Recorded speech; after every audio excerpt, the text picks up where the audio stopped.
Welcome back to another Think Spree episode, where we dive deep, rock hard, and occasionally mourn a legend.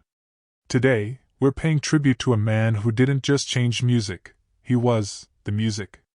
The eyeliner-wearing, bat-biting, unintentionally hilarious, and eternally iconic Prince of Darkness. That's right, today's episode is about the one and only Ozzy Osbourne. And before we go any further, hit that subscribe button like it owes you money. Because unlike Ozzy, your attention span might not live forever. Ozzy's story is one of chaos, creativity, reinvention, and ultimately, legacy. And now, following his death, it's a story we tell with a little more reverence, and a whole lot of respect. John Michael Osbourne was born on December 3, 1948, in Aston, Birmingham, a working-class neighborhood in post-war England. Life wasn't easy. He grew up in a modest household, one of 6 kids, with limited resources and even fewer prospects. He struggled with dyslexia and attention disorders, long before people knew what to call them. But from the beginning, Ozzy had one thing going for him: presence. A spark. A love for performance. And a fascination with music that would become his ticket out. Inspired by the Beatles, especially after hearing She Loves You, Ozzy decided that music was going to be more than an escape. It was going to be his life. That life took shape in 1968, when he teamed up with guitarist Tony Iommi, bassist Geezer Butler, and drummer Bill Ward to form Black Sabbath. And suddenly the world had a new sound, something darker, heavier, slower. Metal was born. And Ozzy was its voice. Black Sabbath's early albums, like Paranoid, Master of Reality, and Black Sabbath Volume 4, weren't just albums. They were seismic events. Ozzy's eerie, wailing vocals gave the music an edge that was unmistakable. Iron Man, War Pigs, and the title track Paranoid didn't just rock, they haunted. They thundered. They terrified your parents. Which was kind of the point. But fame came with a price. Ozzy spiraled into a world of drugs, alcohol, and legendary debauchery. His behavior became so erratic that by 1979, Sabbath had had enough. They fired him. Let's pause there. Imagine being kicked out of the band you helped invent. For most people, that's the end. But not for Ozzy. In fact, it was only the beginning. In 1980, with the help of his future wife and manager Sharon Arden, Ozzy launched a solo career that would catapult him to even greater heights. His debut album Blizzard of Oz dropped that same year, and boom, we got Crazy Train, a song that's basically the national anthem of adrenaline. Add in Mr. Crowley and Suicide Solution, and it was clear Ozzy hadn't lost his touch, he'd refined it.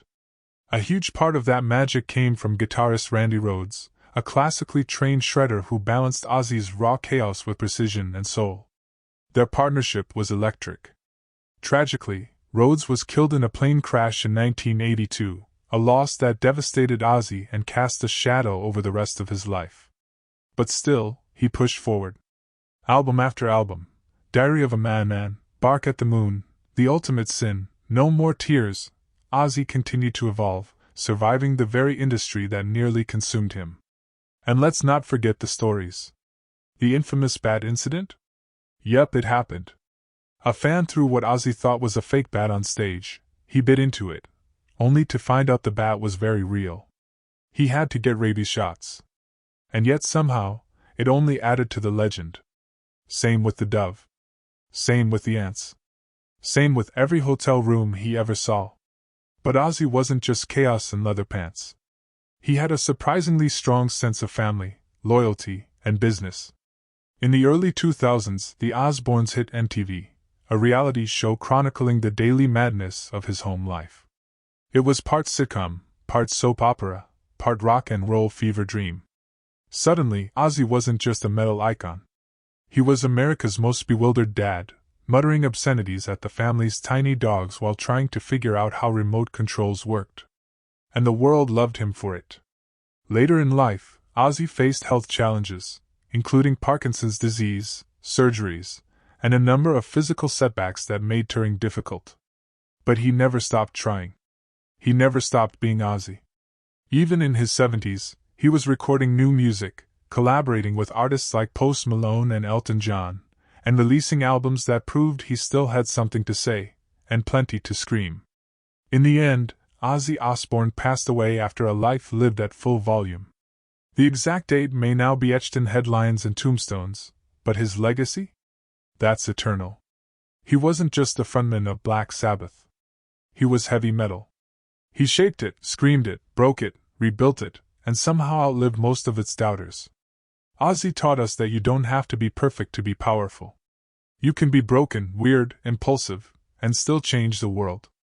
He gave voice to the outcasts, the misfits, the misunderstood. And whether you were blasting Iron Man in your garage or watching him bumble around his mansion on MTV, he made you feel something. Usually loud. He was inducted into the Rock and Roll Hall of Fame. Honored with countless awards. Revered by legends and upstarts alike. But more than all of that, he was proof that a working-class kid from Birmingham could become a global icon, not in spite of his flaws, but because of them. So what is Ozzy's legacy? It's not just the music. It's the movement. The attitude. The honesty. The refusal to quit. The laughter, the darkness, the spectacle, and the soul.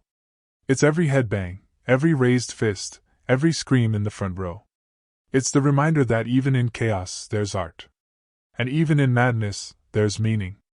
Thanks for joining us on this tribute to one of music's loudest, strangest, and most beloved figures. Hit that like button if Ozzy ever helped you through a hard time, or just gave you something awesome to blast in your headphones. Drop a comment with your favorite Ozzy memory or lyric, and don't forget to subscribe for more deep dives into the legends who shaped the world. Until next time, keep the volume high, the eyeliner thick, and remember, Ozzy may be gone, but the train never stops. All aboard. Forever.